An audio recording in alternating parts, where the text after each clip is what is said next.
திருவள்ளூர் மாவட்டம் ஊத்துக்கோட்டை பகுதியில் 2 இளைஞர்கள் அதாவது மதுபோதையில் இருந்த 2 இளைஞர்கள் கொஞ்சம் புதைக்கப்பட்டிருக்கிறார்கள். இதனை அண்மை செய்தியாக பார்த்து வருகிறோம். இதுகுறித்தான முழுமையான விவரங்களுடன் செய்தியாளர் சுதாகர் இணைப்பில் இருக்கிறார். வணக்கம் சுதாகர், அங்கு என்ன மாதிரியான நடவடிக்கைகள் எடுக்கப்பட்டு வருது, விவரங்களை பதிவு செய்யுங்க. வணக்கம் நிஷா.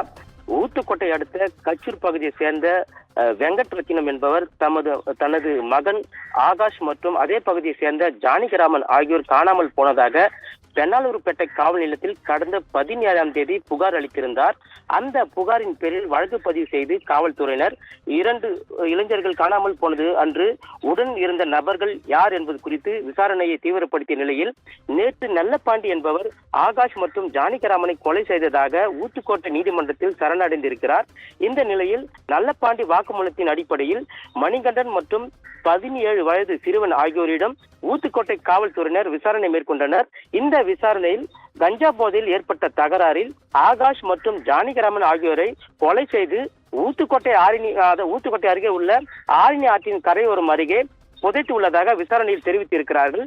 இந்த நிலையில் இன்று ஊத்துக்கோட்டை தாசில்தார் ராஜேஷ் தலைமையில் கொலை செய்து புதைக்கப்பட்ட சடலங்களை தோண்டி எடுத்து பிரேத பரிசோதனைக்காக திருவள்ளூர் அரசு மருத்துவமனைக்கு அனுப்பி வைக்க உள்ளதாக ஊத்துக்கோட்டை காவல்துறை தரப்பில் தெரிவிக்கப்பட்டு இருந்த நிலையில் மது போதையில் ஏற்பட்ட தகராறில் 2 இளைஞர்கள் வெட்டி கொலை செய்து ஆற்றின் கரையோரம் அருகே புதைக்கப்பட்ட சம்பவம் ஊத்துக்கோட்டை பகுதியில் பெரும் பரபரப்பையும் அதிர்ச்சியும் ஏற்படுத்தி வந்த நிலையில் ஆகாஷ் மற்றும் ஜானகிராமன் உறவினர்கள் பெண்ணாலூர்பேட்டை காவல் நிலையத்தை முற்றுகையிட்டு போராட்டத்தில் ஈடுபட்டனர். இந்த போராட்டத்தில் ஆகாஷ் மற்றும் ஜானகிராமன் காணாமல் போனது குறித்து சம்பந்தப்பட்ட குற்றவாளிகளின் மீது சந்தேகம் இருப்பதாக ஏற்கனவே காவல் நிலையத்தில் புகார் கொடுத்தும் எந்த நடவடிக்கையும் எடுக்காததால அதனை கண்டித்து வாக்குவாதத்தில் ஈடுபட்டு வந்ததால் காவல் நிலையத்தில் தற்போது பதட்டமான சூழ்நிலை நிலவி வந்தது.